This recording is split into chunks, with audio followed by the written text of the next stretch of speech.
السلام علیکم ورحمۃ اللہ وبرکاتہ.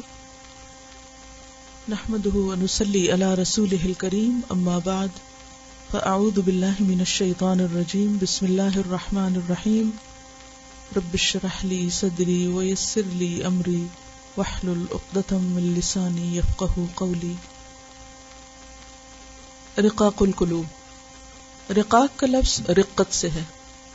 رقت قلب، رقت آمیز اردو میں بھی استعمال ہوتا ہے، اور قلوب قلب کی جمع ہے. رقاق القلوب دلوں کو نرم کرنا.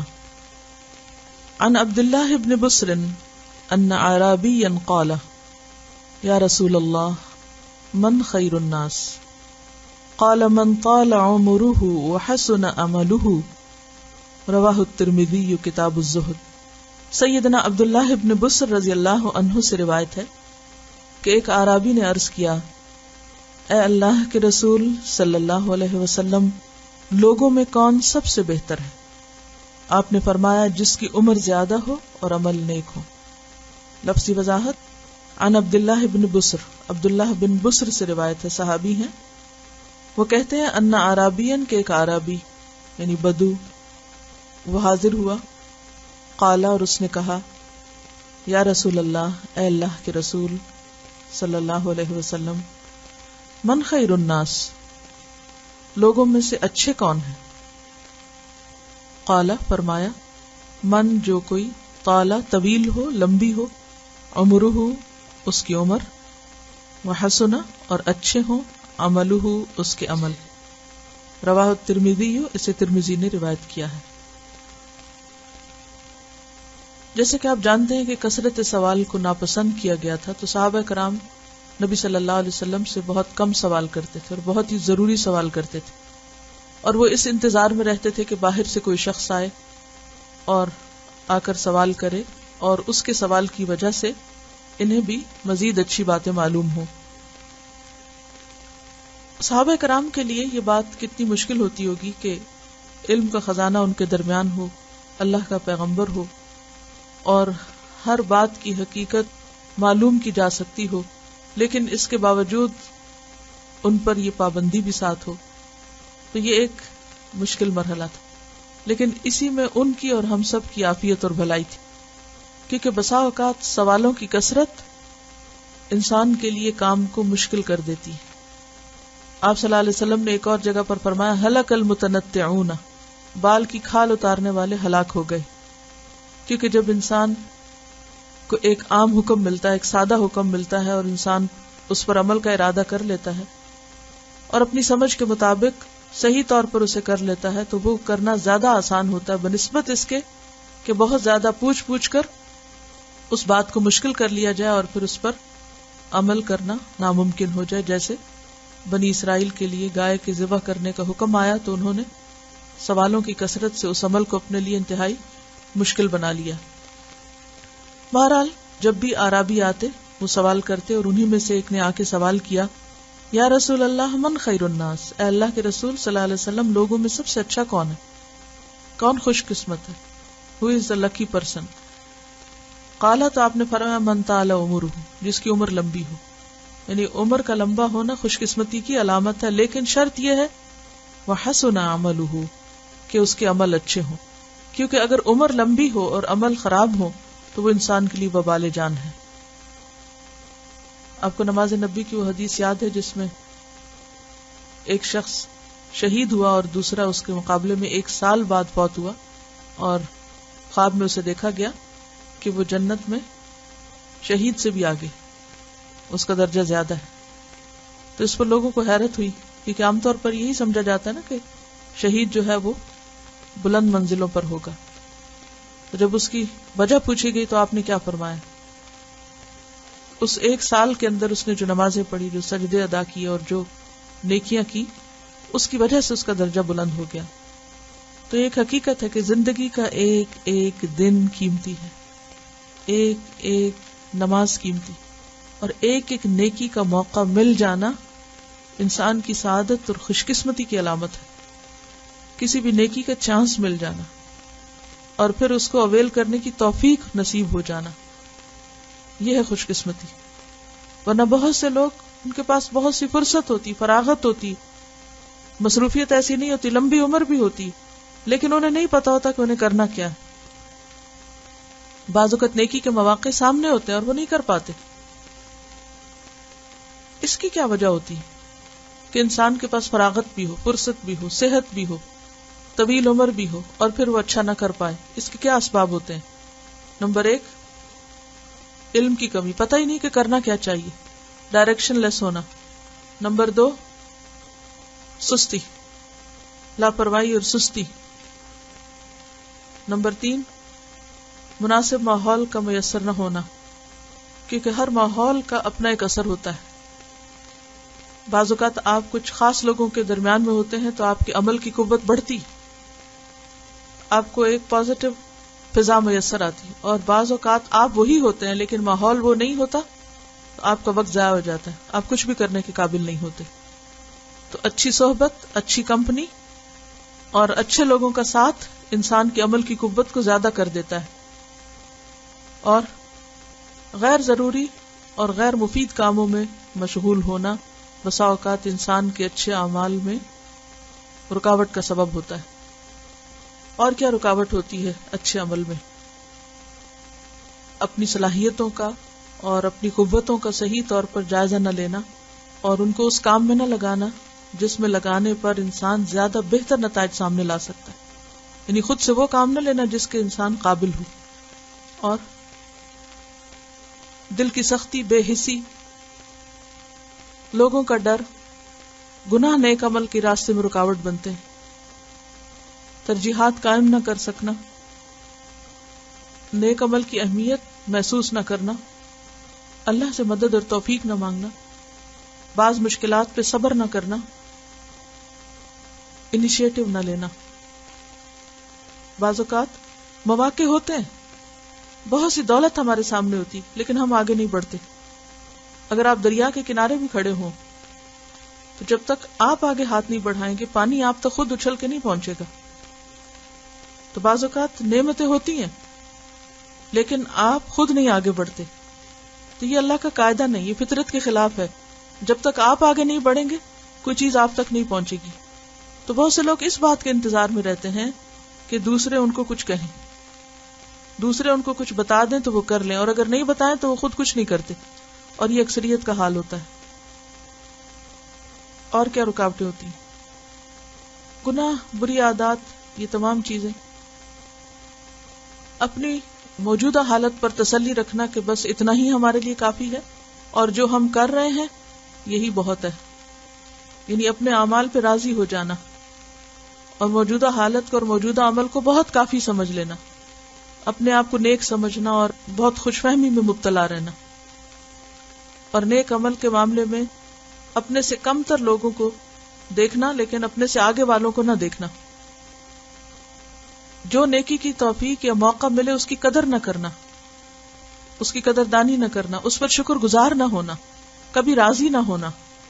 کیونکہ بہت سے لوگوں کی یہ عادت بھی ہوتی ہے کہ وہ کسی کام پہ راضی نہیں ہوتے، وہ ہر چیز کو اپنی شان اور شوکت کے مطابق نہیں سمجھتے. وہ کہتے ہیں کوئی بڑا سا کام ہو، کوئی پریسٹیجیس چیز ہو، کوئی بہت جس میں نام ہو پھر تو وہ کریں گے، لیکن اگر کوئی معمولی کام ہے حالانکہ وہ نیکی کا ہے تو وہ نہیں کر پائیں گے یا نہیں کریں گے. حالانکہ ہر چھوٹی نیکی جو ہے اور چھوٹا چھوٹا عمل جو ہے وہ بڑے عمل کا راستہ کھولتا چلا جاتا ہے. اور سوچئے اللہ تعالیٰ کے بارے میں ایسی توقعات رکھنا کہ جن کی کوئی بنیاد نہ ہو، کوئی حقیقت نہ ہو.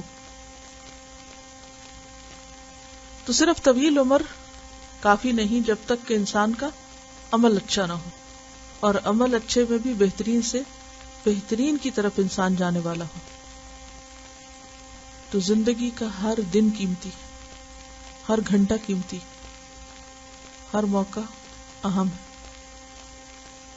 کیونکہ زندگی جیسی دولت گھلتی چلی جا رہی، ہر دن ختم ہو رہا ہے، کم ہو رہا ہے. ٹال مٹول کرنا، دوسروں پہ ڈال دینا، یہ بھی ایک وجہ ہوتی ہے. کسی بھی کام پر فوری ریوارڈ اور فوری نتیجے کی امید رکھنا، اور اگر وہ نتیجہ فوری طور پر سامنے نہیں آیا تو مایوس ہو کر اس کام کو چھوڑ بیٹھنا. اب دیکھیں کہ کوئی بھی کام جب آپ شروع کرتے ہیں تو ضرور مشکل پیش آتی، اور بعض اوقات ابتدائی شکل کسی بھی کام کی اتنی مبہم ہوتی ہے کہ کوئی اس کی تصویر بنتی نظر نہیں آتی، کوئی اس کی شکل نظر نہیں آتی. اور اس کی مثال ایسے ہی ہے جیسے ایک بچہ ماں کے پیٹ میں ابتدائی سٹیج پر کیا ہوتا ہے. اللہ نے اس کو 3 پردوں کے اندر رکھا، اگر وہ ہماری ہتھیلی پہ پلتا تو ہم تو اٹھا پھینکتے کہ یہ کیا ہے، یہ تو گندگی کا ٹکڑا ہے. ہم اسے قبول نہ کرتے، ہم اسے نہ پالتے. تو ہم بسا اوقات چیزوں کی ظاہری یا وقتی یا فوری شکل کو دیکھ کر ججمنٹل ہو جاتے ہیں اور انتہائی قدم اٹھا لیتے ہیں، جلد دل برداشتہ ہو جاتے ہیں، جلد اس کو چھوڑ بیٹھتے ہیں، جلد ہمت ہار بیٹھتے ہیں. اگر ایک دروازہ بند ہو گیا تو وہیں بیٹھ جاتے ہیں اور یہ نہیں سوچتے کہ دوسرے راستے میں ہو سکتا ہے اس سے بڑی بھلائی ہو. ہمیشہ چلتے رہنا چاہیے. بیٹھنے والے تو پھر بیٹھ ہی جاتے ہیں. آپ نے اکثر بوڑھوں کو دیکھا ہوگا کہ جن کی ساری ہمتیں جواب دے جاتی ہیں پھر بھی کچھ نہ کچھ لگے رہتے ہیں، چلتے رہتے ہیں، اپنے چھوٹے چھوٹے کام اٹھ کے خود کرتے رہتے ہیں. اگر انہیں کہا جائے کہ آپ آرام کر لیں یا کام نہ کریں تو وہ کیا کہتے ہیں، کیا جواب دیتے ہیں؟ بیٹھ گئے تو پھر بیٹھ ہی جائیں گے. چلتے رہنے میں ہی بھلائی. اور یہ بہت بڑی حقیقت ہے کہ واقعی چلتے رہنے سے ہی انسان چلتا رہتا ہے، چاہے تھوڑا چلے، آہستہ چلے، لیکن چلتا رہے. تو جلد نتائج کی توقع جو ہے یہ بہت بڑی رکاوٹ ہے انسان کے عمل میں. یہ بتا رہی کہ مسز آگا کی میئر جو ہے وہ 90 ایئرز اولڈ ہے اور اب بھی کام کرتی. کسی نے ان سے پوچھا کہ آپ ریٹائر کب ہوں گی تو ان کا کہ ریٹائر ہو کے کیا کرنا، یعنی ان کے ریٹائر ہونے سے لوگوں کو کیا فائدہ پہنچے گا. اور کچھ لوگ ریٹائرمنٹ کا انتظار کرتے رہتے ہیں، گنتے رہتے اتنے سال رہ گئے تو پھر گھر بیٹھ کے کھائیں گے. کیونکہ کام کی صلاحیت بڑھاتا ہے، یعنی جس کام کو بھی آپ چھوڑ دیں گے اس کے کرنے کی صلاحیت ختم ہوتی چلی جائے گی، اور جو آپ کرتے چلے جائیں گے، مشکل میں بھی کریں گے تو راستہ بنتا چلا جائے گا. سیلف پٹی بھی ایک بہت بڑی ریزن ہے جو انسان کو کام سے روک دیتی ہے. اپنے اوپر ترس کھاتے رہنا، محرومیوں کا احساس رہنا، کسی چیز کی زندگی میں اگر کمی ہے تو اسی کے بارے میں سوچتے رہنا کہ یہ کیوں ہے. کام میں اپنے سے آگے والوں کو نہ دیکھنا، نعمتوں میں اپنے سے آگے والوں کو دیکھنا. حالانکہ جس کسی کو بھی کوئی نعمت ملی ہے اس کے ساتھ اس کو مسائل کا ڈھیر بھی ملا ہے، اور ہم صرف ظاہریت کو دیکھتے ہیں نا کہ فلاں کو تو فلاں چیز کتنی زیادہ مل گئی، لیکن یہ نہیں دیکھتے کہ اس کے پردے کے پیچھے کتنے پرابلمز ہیں. حرکت میں برکت ہے اور چلتی کا نام گاڑی، اور چلتے ہی رہیے. جو گاڑیاں چلتی نہیں ان کو کہاں جا پھینکتے ہیں.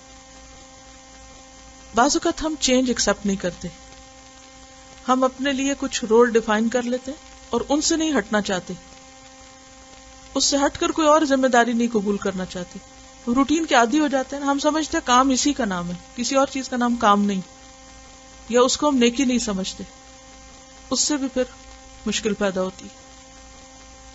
اڈاپٹیبلٹی نہیں ہوتی جن لوگوں میں، وہ پھر کچھ زیادہ کام نہیں کر سکتے. کبھی موسم کی شکایت لے بیٹھنا، کبھی نئے ماحول کی، کبھی اس مشکل کی، کبھی اس کی، بس انتظار میں ہی پڑے رہنا کہ حالات درست ہو جائیں گے تو پھر بہت کچھ کر لیں گے. سوچتے ہی رہنا اور کر کے کچھ نہ دینا. تو خیر الناس، سب سے اچھے لوگ جو اچھے عمل کریں. اور خلق الموت والحیات لیبلوکم ایکم احسن عملا، کیونکہ اللہ سبحانہ وتعالی نہ کسی کی شکل دیکھے گا نہ کسی کا مال، وہ تو دل دیکھے گا اور اعمال. ان اللہ لا ينظر الى صورکم واموالکم ولکن ينظر الى قلوبکم واعمالکم. عمل سے خالی انسان تو بس ایک اسٹیچو کی طرح ہوتا ہے. اسٹیچو دیکھا ہوگا، کہیں ڈمی دیکھی ہوگی، کتنی خوبصورت ہوتی ہیں ڈمیاں. اسٹیچوز کو کتنا خوبصورت بنایا جاتا ہے، لیکن جب آپ ان کے قریب جاتے ہیں تو کیا ہوتا ہے، کس فائدے کے ہوتے ہیں؟ تو الٹے بوجھ ہوتے ہیں. اسٹیچوز ہیں، جس طرح اسٹیچوز کے اندر کوئی حرارت نہیں، کوئی زندگی نہیں، کوئی سوچ نہیں، کوئی انتھوزیازم نہیں، کوئی موٹیویشن نہیں، تو یہ اپنے آپ کا خود دشمن ہونا ہے. بس کچھ بھی کر لیں، چھوٹا کریں یا بڑا کریں، وہ نظر پیدا کریں کہ جس سے انسان کو اچھے کام نظر آئیں، وہ نظر مانگے اللہ سے. کچھ ایسے لوگ ہوتے ہیں جن کے پاس کام زیادہ ہے اور وقت نہیں، اور کچھ ایسے ہیں جن کے پاس ڈھیروں وقت ہے مگر کام نہیں. فرق کس چیز کا ہے؟ سوچ کا ہے. اگلی حدیث ہے ان ابی امامۃ یقول سأل رجل النبی صلی اللہ علیہ وسلم فقال ما الاثم فقال اذا حك في نفسك شيء فدعه قال فما الايمان قال اذا ساءتك سيئتك وسرتك حسنتك فانت مؤمن. رواہ احمد. سیدنا ابو امامہ رضی اللہ عنہ سے روایت ہے، وہ کہتے ہیں ایک شخص نے رسول اللہ صلی اللہ علیہ وسلم سے پوچھا کہ گناہ کیا ہے. آپ صلی اللہ علیہ وسلم نے فرمایا تمہارے دل میں کسی عمل کے بارے میں کھٹک پیدا ہو تو اس کو چھوڑ دو. اس نے پوچھا تو ایمان کیا ہے؟ آپ نے فرمایا جب تمہیں اپنی غلطی بری لگے اور اپنی بھلائی اچھی لگے تو تم مومن ہو. لفظی وضاحت ان ابی امامہ تھا، ابو امامہ سے روایت ہے، یقول کہتے ہیں سأل سوال کیا، رجل ایک شخص نے، النبی نبی صلی اللہ علیہ وسلم سے، فقال تو اس نے پوچھا مل اسم گناہ کیا ہے؟ فقال تو آپ نے فرمایا اذا حک فی نفسک شیء جب کھٹکے تیرے دل میں کوئی چیز کہ یہ ٹھیک نہیں، فدعہ تو اس کو چھوڑ دو، شک والی چیز کو چھوڑ دو. قال فما الایمان پوچھا ایمان کیا ہے؟ قال اذا ساءتک سیئتک جب تجھے بری لگے اپنی برائی، اور سرت کا اور خوش کرے تجھ کو حسنتک تیری اپنی اچھائی، جب تجھے تیری اچھائی خوش کرے فانت مؤمن تو مومن. تو انسان کون ہے؟ جس کے اندر حرارت ہو، جس کا ضمیر زندہ ہو، جس کی فطرت زندہ ہو، جو فطرت پر ہو، جس کے اندر نیکی اور بدی کا احساس موجود ہو، اور صرف احساس ہی نہ ہو بلکہ نیکی پر ایکشن لے، نیکی سامنے آئے تو اختیار کر لے اور بدی سامنے آئے تو اس سے بچنے کی فکر کرے، نیکی کر گزرے اور برائی کو چھوڑ دے. اور یہ نیکی اور بدی کا احساس جو ہے یہ بالکل فطرت میں ہے، یعنی اللہ تعالیٰ نے ہر انسان کے اندر رکھ دیا. یہ کوئی سیکھنے کی چیز نہیں ہوتی، یہ آلریڈی بلٹ ان ہوتی، یہ ساتھ ہی آتی ہے. کچھ چیزیں ہوتی ہیں نا، آپ مشین خریدتے ہیں، مثلا کمپیوٹر خریدتے ہیں تو کچھ چیزیں اس میں کچھ پروگرامز بلٹ ان ہوتے ہیں، ساتھ ہی آتے ہیں، اور کچھ ایسے ہوتے ہیں کہ جو آپ کو انسٹال کرنے پڑتے ہیں. تو بالکل اسی طرح کچھ چیزیں انسان کے ساتھ ہی آتی ہیں، وہ پروگرامنگ ہوئی بھی ہوتی ہے. بس آپ کے جتنے بھی system, digestive system, circulatory system, باقی جو ہیں خود بخود فنکشنل ہوتے ہیں، آٹومیٹک ہوتے ہیں. تو موسٹلی وہ فزیکل ہماری جو باڈی ہے اس سے ریلیٹڈ ہوتے ہیں. لیکن نیکی اور بدی کی پہچان بھی ان بلٹ ہے، اندر ہی رکھ دی گئی ہے. اور پھر ہر انسان کے اندر، خواہ کوئی مسلم ہو یا کافر ہو یا کوئی بھی ہو، تو اصل انسان وہ ہے جس کی فطرت زندہ ہو، جس کا ضمیر زندہ ہو. انسان اس وقت مرتا ہے جب اس کا ضمیر مرتا ہے، اور جب ضمیر زندہ ہوتا ہے تو وہ اس کو بتاتا رہتا ہے کہ یہ غلط ہے، یہ درست نہیں، یہ تم زیادتی کر رہے ہو، یہ دوسرے کا حق مار رہے ہو. اس کے اندر پنچ کرتا ہے، اس کو خیال آتا ہے. اب خیال آنے کے بعد نیکی کس چیز کا نام ہے کہ انسان اس آواز کو سن لے اور وہ کر لے جو اچھا ہے، اور رک جائے اس سے، چھوڑ دے اس کو ہر قیمت پہ جو برا ہے. یہی زندہ ہونے کی پہچان. کیا کہ نیکی کا موقع آئے تو نیکی کر لے، اور نیکی اس کو خوش کر دے. مثلا سچ بولنا خواہ مشکل ہو لیکن بول کر اس کو اطمینان اور خوشی کا احساس ہو. صدقہ کرنا بھلے مشکل ہو لیکن کر کے ایک راحت ہو. کوئی بھی نیکی چھوٹی ہو یا بڑی جب وہ کر لے تو اس کے بعد وہ جو خوشی کا احساس ہے، اس احساس کا موجود ہونا اور اس خوشی کو انجوائے کرنا، یہی دراصل زندہ ہونے کی دلیل ہے. کیونکہ جو زندہ ہوگا اسی کے اندر گناہ کھٹکے گا، جو زندہ ہوگا اسی کو برائی بری لگے گی. بالکل ایسے ہی جیسے آپ ایک حساس دل رکھتے ہو تو کوئی بھی کریہ منظر آپ کو سخت تکلیف دیتا ہے، آپ اسے دیکھ نہیں سکتے، کوئی بری اسمیل آپ برداشت نہیں کر سکتے، کوئی غلط چیز آپ سن نہیں سکتے، آپ کے دل پہ گراں ہوتی ہے، آپ اس مجلس میں بیٹھ نہیں سکتے کیونکہ آپ کا دل زندہ ہے. تو گناہ یہی ہے کہ ایک غلط بات آپ نے سنی اور آپ کے دل کو بے چینی لگ گئی، یا آپ کے منہ سے نکلی اور آپ کو بے چینی لگ گئی، اور آئندہ کے لیے توبہ کی کہ مجھے یہ نہیں کرنا، میں اس سے باز آئی. تو اسی چیز کا نام ایمان ہے پھر، کہ جب انسان کو اپنے ضمیر کے خلاف چلنا مشکل لگے، اور اگر انسان دل کی آواز پہ کان ہی نہ دھرے اور پھر غلط کام پر بے حسی اختیار کرے، تو بظاہر تو شاید بہت آسانی ہے اس کے لیے، لیکن دل کا سکون برباد ہو جاتا ہے. تو مومن جو ہے وہ ایک پرسکون انسان ہوتا ہے، اندر سے مطمئن ہوتا ہے، اور جس کے اندر ایمان زندہ نہیں، اس کے اندر ہر وقت ایک بے چینی لگی رہتی ہے اگر ضمیر ابھی تک سے. تو ایک درجہ ہے ایمان کا درجہ، جن لوگوں کا ایمان کا درجہ بلند ہوتا ہے یا وہ بلب روشن ہوتا ہے تو ان کی پہچان بہت تیز ہوتی ہے. لیکن کچھ لوگوں کے پاس ایمان نہیں ہوتا مگر پھر بھی فطرت زندہ ہوتی، ضمیر زندہ ہوتی، تو ان کے اندر بھی ان کی جو سینسری پار ہے وہ بہت اچھی ہوتی ہے، اور جو ہی ان کے سامنے حق آتا ہے تو اسے قبول کر لیتے، دیر نہیں لگاتے، فوراً ایکسپٹ کر لیتے، اور جب انہیں پتہ چلتا ہے کہ یہ چیز غلط ہے فوراً اس کو چھوڑنے لگتے.